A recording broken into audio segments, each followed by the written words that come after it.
പരിശുദ്ധമായ റമദാൻ അൽഹംദുലില്ലാ നമ്മളിൽ നിന്നും അള്ളാഹു സ്വീകരിക്കുമാറാവട്ടെ. റമദാനിൻ്റെ അതിശ്രേഷ്ഠമായ ദിനങ്ങളെ ഓരോന്നും ഇങ്ങനെ കഴിഞ്ഞു പോവുകയാണ്. ഒരു സഹോദരൻ പറഞ്ഞു, ഉസ്താദെ, ഞാൻ പകൽ ജോലി ചെയ്തിട്ട് പള്ളിയിൽ നിസ്കരിക്കാൻ വേണ്ടി വരുമ്പോൾ നല്ലതുപോലെ വിയർത്തിരിക്കുകയാണ്. കടയിൽ ഇങ്ങനെ ജോലി ചെയ്തിട്ട് ളുഹറിന് മസറിനൊക്കെ പള്ളിയിൽ നിസ്കരിക്കാൻ വരുമ്പോൾ നല്ലതുപോലെ വിയർത്തിട്ടുണ്ടാകും. അപ്പോൾ ഈ വിയർപ്പ് ഗന്ധമുള്ളത് കൊണ്ട് എനിക്ക് വലിയ പ്രയാസമാണ് ഈ നിസ്കരിക്കാൻ പള്ളിയിൽ ആളുകളുടെ കൂടെ നിൽക്കാൻ. അപ്പോൾ എനിക്ക് ആ സമയത്ത് അത്തർ കുറച്ചെടുത്ത് പൂശാമോ, അത്തറെടുത്ത് എനിക്ക് ശരീരത്തിൽ പുരട്ടാമോ എന്നൊരാൾ ചോദിച്ചു.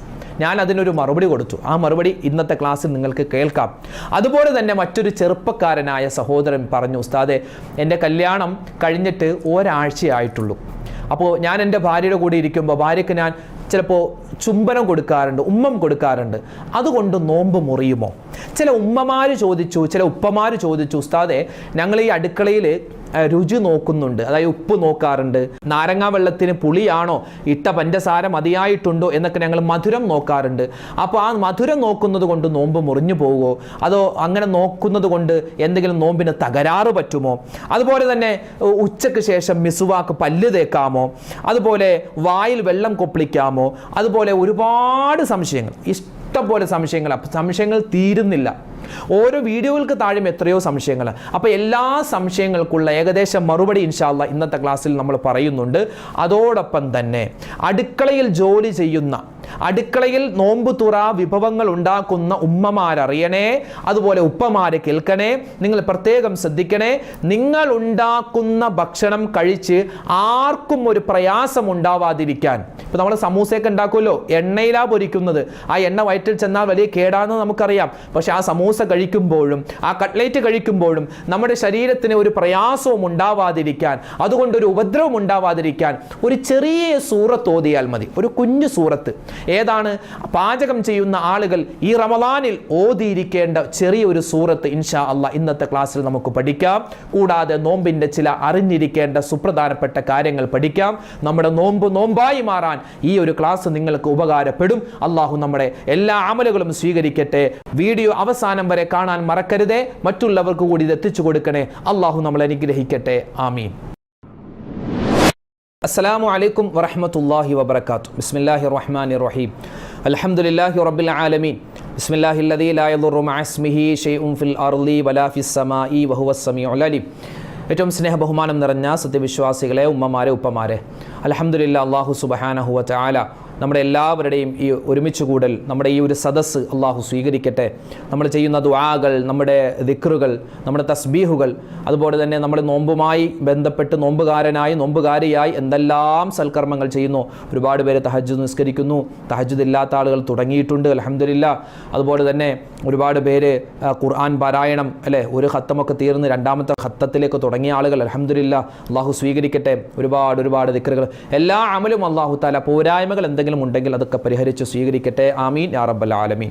നോമ്പുകാരനെ സംബന്ധിച്ചിടത്തോളം അവൻ്റെ നോമ്പ് യഥാർത്ഥ നോമ്പായി മാറാൻ, അള്ളാഹുവിൻ്റെ അടുക്കൽ നോമ്പുകാരന് കിട്ടുന്ന പ്രതിഫലം പൂർണ്ണമായും കരസ്ഥമാക്കാൻ ഒരുപാട് കാര്യങ്ങൾ ശ്രദ്ധിക്കേണ്ടതുണ്ട്. വെറുതെ ഭക്ഷണവും വെള്ളവും ഉപേക്ഷിച്ചതുകൊണ്ട് മാത്രം ഒരാളുടെ നോമ്പാവില്ല.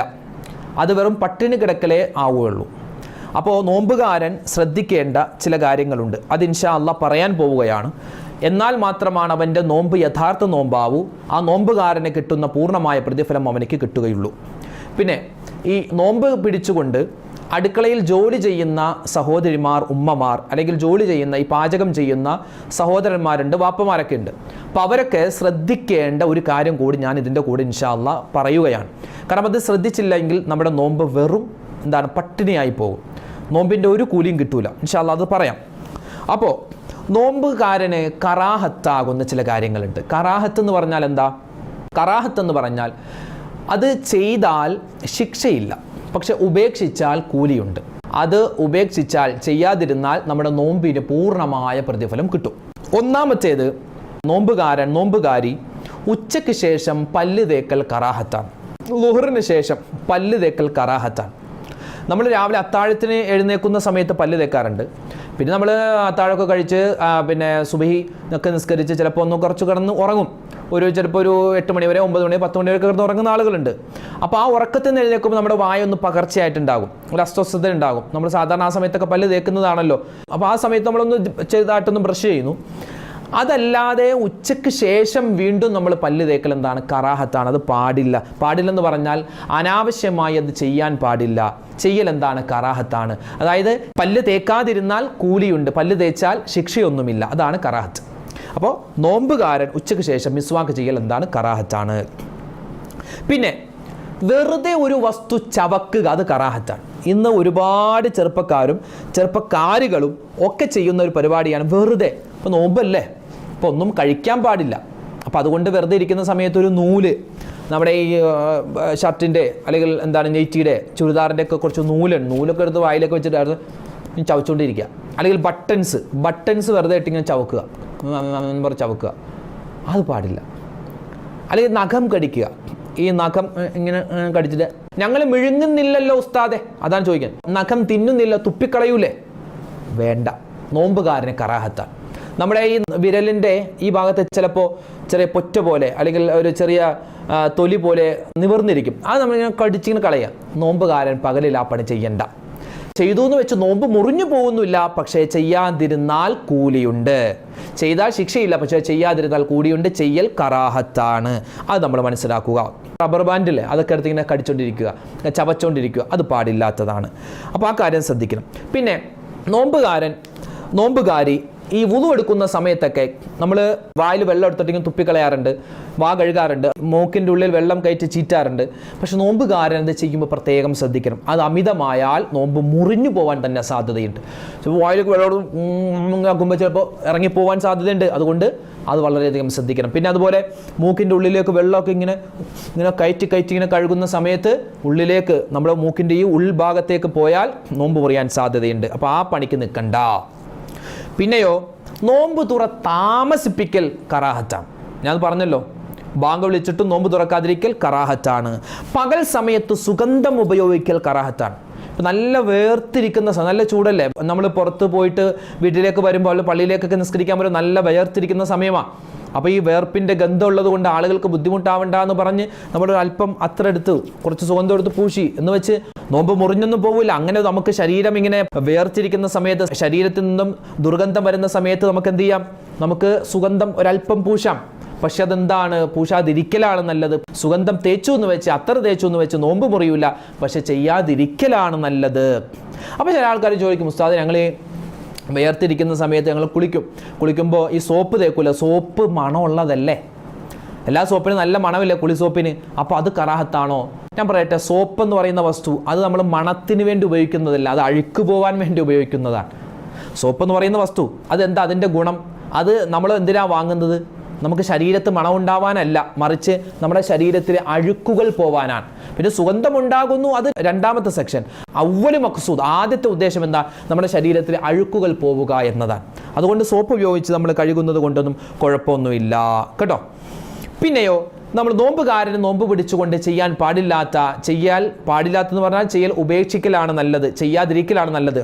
അതിൽപ്പെട്ട ഒന്നാണ് ഭാര്യയെ വികാരത്തോടു കൂടി ചുംബിക്കുക എന്നുള്ളത്. ഇപ്പോൾ നമ്മളൊരു യാത്ര പോകുന്നു, നമ്മുടെ ഉമ്മയുണ്ട്, വാപ്പയുണ്ട്, നമ്മുടെ മക്കളുണ്ട്. അപ്പോൾ എല്ലാവർക്കും നമ്മളൊന്ന് കെട്ടിപ്പിടിച്ചു, ഒരു ചുംബനം കൊടുത്തു, ഒരു ഉമ്മ കൊടുത്തു, മക്കളുടെ കവളിൽ ഒരു ഉമ്മം കൊടുത്തു. അതൊക്കെ എന്താണ്? സുന്നത്താണ്. അതൊക്കെ നല്ല കാര്യമാണ്. അതോടൊപ്പം തന്നെ ഭാര്യ ഒന്ന് കെട്ടിപ്പിടിച്ച് അവിടെ നെറുകിൽ അവിടെ തലയിൽ ഒന്ന് ചുംബനം കൊടുത്തു. അതെന്താണ്? അതൊരു സുന്നത്തായ കാര്യമാണ്, നല്ല കാര്യമാണ്. അതുകൊണ്ടൊന്നും നോമ്പ് മുറിയില്ല, നോമ്പിൻ്റെ ഒരു പ്രതിഫലം നഷ്ടപ്പെടില്ല. പക്ഷേ വികാരത്തോടു കൂടി അവൻ ഭാര്യയെ ചുംബിച്ചു കഴിഞ്ഞാൽ അതെന്താണ്? നോമ്പ് മുറിയില്ല. പക്ഷേ അതെന്താണ്? നോമ്പുകാരന് കറാഹത്തായ കാര്യമാണ്. നോമ്പിൻ്റെ പ്രതിഫലം അല്പം കുറഞ്ഞു പോവാൻ സാധ്യതയുണ്ട്. അതുകൊണ്ട് പകലിൽ ആ ഒരു ചെയ്യാതിരിക്കലാണ് നല്ലത്. പിന്നെ അതുപോലെ തന്നെ ഈ അടുക്കളയിൽ ജോലി ചെയ്യുന്ന ആളുകൾ, ഉമ്മമാരെ പ്രത്യേകം ശ്രദ്ധിക്കണേ. നിങ്ങൾ ഉപ്പ് നോക്കുന്നവരാണ് അല്ലേ? കറിക്ക് ഉപ്പുണ്ടോ, ചായക്ക് മധുരമുണ്ടോ, നാരങ്ങാവെള്ളത്തിന് പുളിയുണ്ടോ, ഇതൊക്കെ നമ്മൾ നോക്കൂലേ? അപ്പോൾ എങ്ങനെയാണ് നോക്കുന്നത്? നമ്മൾ ഒരല്പം എടുത്ത് കയ്യിലേക്ക് എടുത്തിട്ട് ഇങ്ങനെ നോക്കും. ആ ഉപ്പുണ്ട്, അപ്പം തന്നെ തുപ്പിക്കളയും. പക്ഷെ തുപ്പിക്കളഞ്ഞത് കൊണ്ട് മാത്രമായില്ല. നമ്മൾ അല്പം ഉപ്പ് നോക്കിയാലും മധുരം നോക്കിയാലും പുളി നോക്കിയാലും രുചി നോക്കിയാലും നാവിൽ നമ്മൾ വെച്ചിട്ടല്ല രുചി നോക്കുന്നത്. നമ്മൾ തുപ്പിക്കളയും, പക്ഷേ തുപ്പിക്കളഞ്ഞാലും അതിൻ്റെ രസങ്ങൾ നമ്മുടെ നാവിലുണ്ടാകും. നമ്മുടെ ഉമിനീരിനോടൊപ്പം അത് വായിൻ്റെ ഉള്ളിലേക്ക് പോകാൻ സാധ്യതയുണ്ട്. അതുകൊണ്ട് വായ നമ്മൾ കഴുകണം. രുചി നോക്കിയാൽ, ഉപ്പ് നോക്കിയാൽ, മധുരം നോക്കിയാൽ, പുളി നോക്കിയാൽ, എരിവ് നോക്കിയാൽ, അത് കറിക്കാവട്ടെ ചായക്കാവട്ടെ എന്താണെങ്കിലും നോക്കിക്കഴിഞ്ഞാൽ നമ്മുടെ വായ, നമ്മുടെ നാവ് നമ്മൾ നല്ലതുപോലെ വെള്ളം കൊണ്ട് കഴുകണം. കഴുകൽ സൂക്ഷ്മതയാണ്. കഴുകിയില്ലെങ്കിൽ അത് നമ്മുടെ ചിലപ്പോൾ തുപ്പിക്കളഞ്ഞത് കൊണ്ടെല്ലാം പോയേക്കാം, എന്നാലും അതിൻ്റെ രുചി നമ്മുടെ നാവിലുണ്ടാകുമല്ലോ. അത് നമ്മൾ ഇറക്കുന്ന സമയത്ത് അതെന്താണ്, കറാഹത്തിലേക്ക് വരും. അതുകൊണ്ട് ആ കാര്യം പ്രത്യേകം ശ്രദ്ധിക്കേണ്ടതുണ്ട് കേട്ടോ. പിന്നെ അതുപോലെ തന്നെ നോമ്പുകാരനെ കറാഹത്താകുന്ന ഒരുപാട് കാര്യങ്ങളുണ്ട്. അനാവശ്യമായി രുചി നോക്കരുത്. വെറുതെ ഒരു കാര്യമില്ല, വെറുതെ ഇങ്ങനെ ഇടയ്ക്ക് വന്ന് രുചി നോക്കുന്നു, ഇടയ്ക്ക് നാരങ്ങ വെള്ളം ഇങ്ങനെ കലക്കിയിട്ട് വെറുതെ രുചി നോക്കുന്നു. അതെന്താണ്, അത് കറാഹത്തായ കാര്യമാണ്. അത് ചെയ്യാൻ പാടില്ല. അത് ചെയ്യാതിരിക്കലാണ് നല്ലത്. പിന്നെ ഇപ്പോൾ ജോലി ചെയ്യുന്ന അടുക്കളയിൽ നോമ്പ് തുറ ഉന്നക്കായ ഉണ്ടാക്കും, സമൂസ ഉണ്ടാക്കും, കട്ട്ലേറ്റ് ഉണ്ടാക്കും, പത്തിരി ഇറച്ചിയൊക്കെ ഉണ്ടാക്കൂലേ. ആ സമയത്ത് നമ്മൾ നോമ്പുകാരനാണ്. അപ്പോൾ ആ സമയത്ത് നമ്മൾ എന്ത് ചെയ്യുക, നമ്മൾ ഭക്ഷണം ഉണ്ടാക്കുമ്പോൾ ഒരു ചെറിയൊരു സൂറത്ത് നമ്മൾ മറന്നു പോകരുത്. ഏതാണ് ആ സൂറത്ത് എന്നറിയോ? സൂറത്തുൽ ഖുറൈശാണ്. ബിസ്മില്ലാഹിർ റഹ്മാനിർ റഹീം. ലഇലാഫി ഖുറൈശിൻ ഈലാഫിഹിം റിഹ്ലതശ് ശിതാഇ വസ്സൈഫ് فليعبدوا رب هذا البيت الذي أطعمهم من جوع وآمنهم من خوف. ഈ സൂറത്ത് ഓതുക. ഈ സൂറത്ത് ഓതിയിട്ടാണ് നമ്മൾ പത്തിരി ഉണ്ടാക്കുന്നതെങ്കിൽ, സമൂസ ഉണ്ടാക്കുന്നതെങ്കിൽ, അല്ലെങ്കിൽ ഇറച്ചിക്കറി ഉണ്ടാക്കുന്നതെങ്കിൽ, അറ്റ്ലീസ്റ്റ് നമ്മളൊന്ന് വെള്ളം ചൂടാക്കുന്നതെങ്കിൽ നമ്മൾ ഉണ്ടാക്കുന്ന ഭക്ഷണത്തിൽ ബറക്കത്തുണ്ടാവാനും നമ്മൾ തയ്യാറാക്കുന്ന ഭക്ഷണം അത് തികയാനും ഒക്കെ നല്ലതാണ്. എന്ത്? സൂറത്തുൽ ഖുറൈശ് നമ്മൾ ഓതൽ. ഇത് പ്രത്യേകം നമ്മൾ ശ്രദ്ധിക്കണേ. നോമ്പുകാരനെ സംബന്ധിച്ചിടത്തോളം അവൻ ഈ ഒരു സൂറത്ത് ഉപേക്ഷിക്കാനേ പാടില്ല. നോമ്പുകാരൻ അല്ലെങ്കിൽ നോമ്പുകാരി, അടുക്കളയിൽ ജോലി ചെയ്യുന്ന ഉപ്പമാർ നമ്മൾ എന്തായാലും നോമ്പ് പിടിച്ചുകൊണ്ട്, പ്രത്യേകിച്ച് വൈകുന്നേര സമയങ്ങളിൽ നമ്മൾ അടുക്കളയിൽ ഒരു പ്രാവശ്യമെങ്കിലും ഈ സൂറത്ത് ഓതിയാൽ നമ്മൾ ഉണ്ടാക്കുന്ന ഭക്ഷണത്തിൽ അള്ളാഹുവിൻ്റെ ബറക്കത്തുണ്ടാകും. ആ ഭക്ഷണം തികയും. അതുപോലെ തന്നെ അള്ളാഹു തആല നമ്മൾ ഉണ്ടാക്കുന്ന ഭക്ഷണത്തിൽ എന്തെങ്കിലും ഒരു വിഷാംശമുണ്ടെങ്കിൽ, നമുക്കറിയില്ല നമ്മൾ ഉണ്ടാക്കുന്ന ഭക്ഷണമൊക്കെ നല്ല ക്വാളിറ്റി ഉള്ളതാണ്. ചിലപ്പോൾ നമ്മൾ ഉപയോഗിക്കുന്ന ഉപ്പ് അല്ലെങ്കിൽ അതിലെന്തെങ്കിലും വിഷാംശം ഉണ്ടാവാം, അല്ലെങ്കിൽ മുളക് പൊടി അതിൻ്റെ ഡേറ്റ് കഴിഞ്ഞതാവാം, മല്ലിപ്പൊടി അതിൻ്റെ ഡേറ്റ് കഴിഞ്ഞതാവാം, അല്ലെങ്കിൽ നമ്മൾ ചിരകുന്ന ആ തേങ്ങ ചിലപ്പോൾ അത് കേടായതാവാം, നമുക്കറിയില്ലല്ലോ. നമ്മൾ ചേർക്കുന്ന എന്തെങ്കിലും ഒരു വസ്തുവിൽ എന്തെങ്കിലും ഒരു കേടുണ്ടെങ്കിൽ ആ ഭക്ഷണം കഴിച്ചാൽ ചിലപ്പോൾ നമുക്ക് വയറിന് പിടിക്കില്ല. നമ്മൾ ഉണ്ടാക്കുന്ന ഭക്ഷണത്തിൽ എന്തെങ്കിലും ഒരു കേടുപാടുണ്ടെങ്കിൽ അതൊക്കെ അള്ളാഹിൻ്റെ വലിയ സഹായം കൊണ്ട് അതൊക്കെ ഇല്ലാതായി മാറാനും ഈ ഒരു സൂറത്ത് കാരണമാണ്. അപ്പോൾ ഈ സൂറത്ത് മറന്നു പോവേണ്ട. സൂറത്തുൽ ഖുറൈശ്, ലഇലാഫി ഖുറൈശിൻ എന്ന് പറയുന്ന സൂറത്ത്, ഇതെല്ലാ ഉമ്മമാരും മനഃപ്പാടമാക്കേണ്ട സൂറത്താണ്. ഇത് അടുക്കളയിൽ ഓതേണ്ട സൂറത്താണ്. പ്രത്യേകിച്ച് ഭക്ഷണം പാചകം ചെയ്യുമ്പോൾ ഇത് നമ്മൾ ഓതിയാൽ വലിയ പ്രതിഫലമാണ്. മാത്രമല്ല പ്രതിഫലം കിട്ടുന്നതോടൊപ്പം തന്നെ നമ്മൾ ഉണ്ടാക്കുന്ന ഭക്ഷണത്തിൽ അള്ളാഹുവിൻ്റെ ബറക്കത്തും വലിയ റഹ്മത്തും, അത് കഴിച്ചാൽ നമ്മുടെ ശരീരത്തിന് വലിയ ആരോഗ്യവും ഉണ്ടാകും ഈ സൂറത്ത് ഓതിയിട്ടുണ്ടാക്കുന്ന ഭക്ഷണം. അപ്പോൾ ഈ കാര്യം മറന്നു പോവണ്ട. അപ്പോൾ നോമ്പുകാരനെ കറാഹത്താകുന്ന, ചെയ്താൽ ശിക്ഷയൊന്നും കിട്ടാൻ പോകുന്നില്ല, പക്ഷേ ഉപേക്ഷിച്ചാൽ വലിയ കൂലി കിട്ടുന്ന കാര്യങ്ങളാണ് നമ്മളിവിടെ പറഞ്ഞത്. അതുപോലെ തന്നെ നമ്മൾ ശ്രദ്ധിക്കേണ്ട ചില നോമ്പുമായി ബന്ധപ്പെട്ട മസ്അലകളും നമ്മൾ പറഞ്ഞിട്ടുണ്ട്. പിന്നെ നോമ്പുകാരനെ അള്ളാഹുവേ എത്രമാത്രം കൂലിയാണ്. നമ്മൾ നല്ല വെയിലുള്ള സമയത്തല്ല നോമ്പ് പിടിക്കുന്നത്. നല്ല വെയിലുള്ള സമയത്ത് നമ്മൾ നോമ്പ് പിടിക്കുന്നത്. നോമ്പെന്ന് പറഞ്ഞാൽ അള്ളാഹുവിൻ്റെ റസൂൽ സല്ലല്ലാഹു അലൈഹി വസല്ലമ തങ്ങൾ പറയുന്നു, നോമ്പിനെ പറ്റി അള്ളാഹു തആല ഇത്രമാത്രം വാചാലനാകുന്നത് ഞാൻ വേറെ ഒരു അമലിനെ പറ്റിയും വേറെ ഒരു പ്രവൃത്തിയെ പറ്റിയും ഞാൻ കേട്ടിട്ടില്ലെന്നാണ് നബി തങ്ങൾ പറഞ്ഞത്. അള്ളാഹു തആല പറയുന്നത് അസ്സൗമു ലീ വഅന അജ്സീ ബിഹി, നോമ്പ് എനിക്കുള്ളതാണ്, അതിൻ്റെ പ്രതിഫലം ഞാനാണ് തരുന്നത്. നിസ്കാരം എനിക്കുള്ളതാണ്, ഹജ്ജ് എനിക്കുള്ളതാണ്, സക്കാത്ത് എനിക്കുള്ളതാണ്, അതിൻ്റെ പ്രതിഫലം ഞാനാണ് തരുന്നത് എന്ന് അള്ളാഹു ഒരു സ്ഥലത്തും പറഞ്ഞിട്ടില്ല. പക്ഷെ നോമ്പിനെ പറ്റി പടച്ചോൻ പറഞ്ഞത് അസ്സൗമുലി, നോമ്പ് എനിക്കുള്ളതാണ്, അതിൻ്റെ പ്രതിഫലം ഞാനാണ് കൊടുക്കുന്നത് എന്ന് അള്ളാഹു പറഞ്ഞ ഒരേ ഒരു അമൽ അത് നോമ്പാണ്.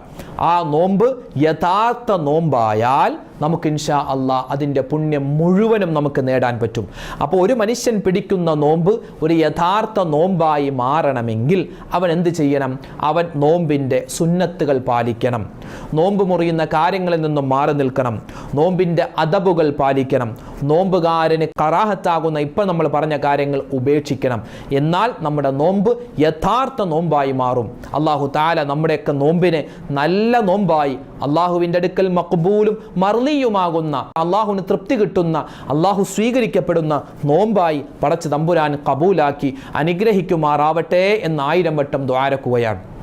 അൽഹംദുലില്ലാ, നമ്മുടെ ഈ റമദാനുമായി ബന്ധപ്പെട്ട ഒരുപാട് വീഡിയോകൾ നമ്മുടെ ചാനലിൽ ഇട്ടിട്ടുണ്ട്. ഒരുപാട് പേര് പല വീഡിയോകൾക്കും താഴെ അൽഹംദുലില്ലാ ഉസ്താദെ ഞങ്ങൾ കാത്തിരുന്ന വീഡിയോ ആണ് ഉസ്താദ് പറഞ്ഞത്, ഞങ്ങളുടെ മനസ്സിലുണ്ടായിരുന്ന സംശയമാണ് ഉസ്താദ് തീർത്ത് തന്നതെന്നൊക്കെ പറഞ്ഞ് ഒരുപാട് പേര് കമൻറ്റ് ഇട്ടിട്ടുണ്ട്. അൽഹംദുലില്ലാ, വലിയ സന്തോഷം അതൊക്കെ വായിക്കുമ്പോൾ. കാരണം നമ്മൾ പറയുന്ന ഈ കാര്യങ്ങൾ കൊണ്ട് ഒരാൾക്കെങ്കിലും, ഇപ്പോൾ ഒരു 1,00,000 പേര് കണ്ടെങ്കിൽ അതിൽ ഒരാൾക്കെങ്കിലും ഞാൻ പറഞ്ഞ കാര്യം കൊണ്ട് ഗുണമുണ്ടായാൽ അത് മതി നമ്മുടെ ഈ ഒരു സംരംഭം വിജയിക്കാൻ. അല്ലാഹു തആല നമ്മളിൽ നിന്നും സ്വീകരിക്കട്ടെ, കബൂലാക്കുമാറാവട്ടെ.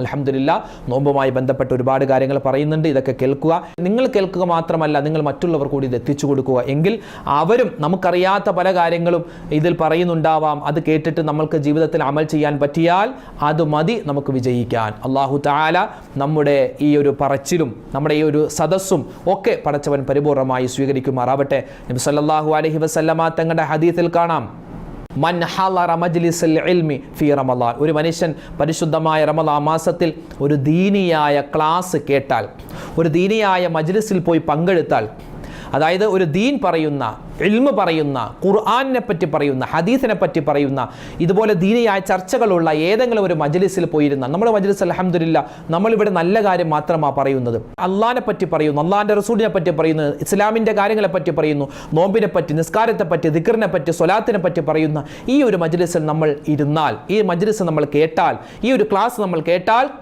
അല്ലാഹു സുബ്ഹാനഹു വ തആല നമുക്ക് തരുന്നത് സ്വർഗത്തിൽ ഉന്നതമായ പദവിയാണ്.